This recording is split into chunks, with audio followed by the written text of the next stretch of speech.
Kuri benshi gucunga umutungo wabo bikomeje kuba ikibazo cy'ingorabahizi.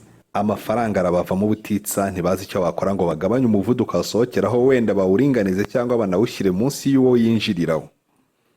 Ibyo iyo bikomeje amaherezo bibyara ihungabana ryabo ry'ubukungu ndetse n'iryo mu bwenge, bitewe n'amadeni abarushaho kuzamuka buri kwezi, icyizere cyo kwishyura cyo kikarushaho kumanuka. Nyamara kandi twese turamutse dushoboye kugabanya amafaranga dukoresha tugura cyangwa twishyura ibintu binyuranye, amaherezo twazisanga mu mutuzo urambye, ndetse bikazarangira tugeze kuri nyinshi mu ntego zacu z'igihe kirekire. Iyi video iraguha inama zifatika zikwereka uburyo wagabanya amafaranga ukoresha bimwe bigaragara, maze ukabaho utuje, uhuje n'ubushobozi bwawe bw'uyu munsi, kugira ngo ejo hazaza uzisange mu bushorishori, mu buzima buzira kugaya no kuganya, ahubwo bwuzuye kwihaza no gusigariza abahazaza. Iyemeze kureba kugeza ku musozo w'iyi video. Ikaze kuri Treki Tours mu kiganiro inkunga y'igitekerezo, aho tugiye kukugezaho inama 10 zagufasha kugabanya amafaranga ukoresha. Inama ya mbere: jya witekera. Aho kujya kurya muri resitora cyangwa se kurya ibiryo byo hanze, aho usanga kenshi bihenze, ndetse ubigeranije no kwitekera ugasanga rwose bishobora kwikoba nk'inshuro 2 cyangwa 3, jya witekera ibiryo byawe mu rugo iwawe n'abawe, musangirire hamwe, hanyuma mubashe kubisaranganya uko byaba bingana kose, aho kugira ngo amafaranga yawe ujye kuyatanga hanze mu bandi bantu.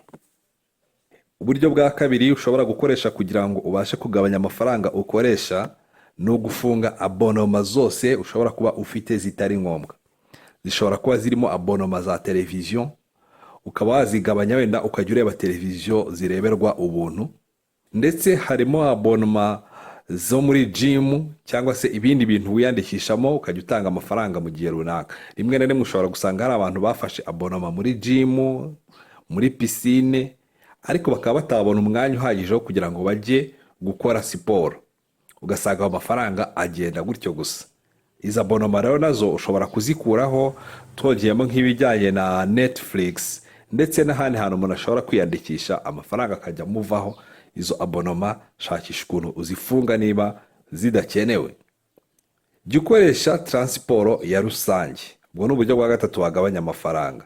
Aho kugira ngo buri gihe wumve yuko niba ugiye ahantu ugomba gukoresha imodoka yawe, ushobora gusanga ubibaze neza, wasanga ukoresheje uburyo bwa rusange nko gutega moto cyangwa se gutega taxi, bitewe n'agace urimo, ushobora gusanga amafaranga agabanutse akaba makeya.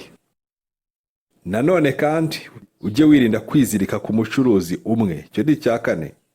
Wenda ngo uvuge uti ngewe ntakoresheje ibicuruzwa by'uruganda runaka ntago byakunda, ntakoresheje simcard ya company iyi ntago byakunda, cyangwa se nge ngomba kwambara marke iyi byanga bikunze. Oya, ahubwo reba ibituma ukoresha amafaranga yawe make, kuko hari igihe usanga aho wiziritse baguhenda, nyamara wakubita ijisho hirya ukaba wabona ahandi ha makeya, ukaba wabona indi company ya telefoni noneho yazanye uburyo bwo guhamagara buhendutse, yandi wari ufite wenda ntuhite uyivaho burundu, ariko ukaba uyihoreye ugakoresha ubwo buryo bundi kugira ngo ugende ubasha kugabanya amafaranga ukoresha. Uburyo tugezeho bukaba ari ubwa gatanu wakoresha kugira ngo ubashe kugabanya amafaranga ukoresha, no kujya ugura ibintu biri kuri promotion. Aha nanone turongeramo ibintu byeze, niba ari nk'ibyo kurya. Aho kugira ngo ujye kurya ibishyimbo ari byo wibandaho, kandi wenda hari ikindi kintu cyeze gishobora kugura make, wakibanda kuri icyo cya makeya, hanyuma ibishyimbo byazamanuka ubwo nabwo ukarya ibishyimbo, hanyuma imbuto zazamanuka ukazirya, inyanya zazamanuka ukazirya, ukajya ucunganwa n'ikintu cyamanutse akaba ari cyo wibandaho mu gukonsoma. No mu bindi bintu bitari byo kurya gusa, hari igihe bagira gutya bagatanga promotion ku bintu runaka. Amaduka amwe n'amwe yajya atanga promotion y'umwaka ushize, jya ukoresha izo promotion, nabyo bishobora kugufasha kugira ngo ubashe kugabanya amafaranga ukoresha. Aha turongeramo mu bijyanye no kugura amatike y'indege. Hari ababizi neza bamenya igihe indege ziba zagabanuye amatike, bitewe n'uko wenda nta bagenzi benshi bahari, cyangwa se ukaba wayikatishije mbere. Ibyo byose jya ubizirikana mu gihe ukoresha amafaranga yawe. Ikintu cya gatandatu wakora kugira ngo ugabanye amafaranga ukoresha, mu gihe igitekerezo cyo kugura ikintu runaka ubonye cyangwa se abantu bakubwiye kikujemo, jya ufata amasaha 28 uba uretse kukigura, uba ukihoreye ubanza ubitekerezeho witonze. Ya masaha 28 nashira ushobora kuzasanga cya kintu kitari ngombwa bityo ukacyihorera, aho kugira ngo uko igitekerezo cyo kugura kikujemo uhite ugura. Oya, ahubwo jya ureka hacemo igihe, ushobora no gushyiramo icyumweru, ushobora no gushyiramo ukwezi cyangwa umwaka bitewe n'icyo kintu ushaka kugura, ukabanza ukabitekerezaho witonze. Hari igihe cyagiye gishyura ugasanga cya kintu kitari ngombwa kukigura, ahubwo ya mafaranga wari wateganyije kukigura ukaba wayakoramo ibindi cyangwa se ukayasevinga. Ikindi kizagufasha tugezeho cya 7 ni ukugura ibintu byakoze. Reka tufatire kuri telefone. Ushobora gusanga telefone igura nk'ibihumbi 250, iramutse isohotse mu iduka ikamara ukwezi kumwe hanze, nyirayo ashobora kuyifata akaba yayigurisha n'ibihumbi 100, mu gihe iyo uyigura ni nshyashya wari buyigura ibihumbi 250, ukaba usevinze amafaranga agera nko ku bihumbi 150 cyangwa se 100 cyangwa se 50. No mu bindi bikoresho, imodoka nshyashya ntabwo igura nk'imodoka yakoze, niyo yaba imaze icyumweru kimwe ivuye mu ruganda, ushobora kuyigura ku mafaranga makeya ayandi ukayabika. Jya ugura rero ibyakoze. Icyo ni ikintu twari tugezeho cya 7. Tukaba dukomereje ku cya 8 cyagufasha kugira ngo ubashe kujya usevinga amafaranga, ugabanye ayo wakoreshaga. Nuko ugomba kugabanya gukoresha amakarita. Ahangaha mu Rwanda ho abantu benshi ntago wenda bafite ayo makarita, nubwo harimo n'abayafite, ariko abantu benshi ikintu dusigaye duhuriyeho ni ikintu bita mobile money, aho amafaranga yawe yose yagendana kuri telefone. Ibi ngibi bishobora kuguteza akaga, kubera yuko amafaranga yawe ubu yafite yose icyarimwe. Ndumva bitapfa kwemera yuko umuntu aba afite nk'amafaranga miliyoni y'amanyarwanda ngo yagendane ku mufuka yose icyarimwe. Ariko iyo ari ku ikarita cyangwa se ari kuri telefone, niyo yaba ari miliyoni 5, niyo zaba ari 10, ubu zifite icyarimwe ku buryo ushobora guhita ugura ikintu utabanje gutekereza cyangwa se ngo bikurushye, mu buryo bworoshye ukaba wahita ugura ikintu ukeneye. Jya wirinda rero kugendana amafaranga yose icyarimwe, haba ku ikarita cyangwa se kuyagendana kuri telefone. Tugeze ku cya 9 ugomba gukora kugira ngo ubashe kugabanya amafaranga ukoresha. Icyo kintu cya 9 ni ukumenya guciririkanya. Ntukumve ko mu gihe umuntu akubwiye igiciro bwa mbere ugomba guhita wishyura, cyangwa ngo wumve yuko ubwo ari cyo giciro. Menya guciririkanya ahantu hose hashoboka, ndetse niyo haba muri hoteli, n'ibinashoboka no muri resitora uciririkanye. Niba wenda mugiye muri resitora muri 5, umabwira uti none se ko tuje turi 5 muratugabanyiriza, cyangwa se deseri murayitwongereraho imeze gutya bitewe n'ukuntu muje. Mushobora rwose kunegosiya n'isahani imwe bakaba bayibahera ubuntu.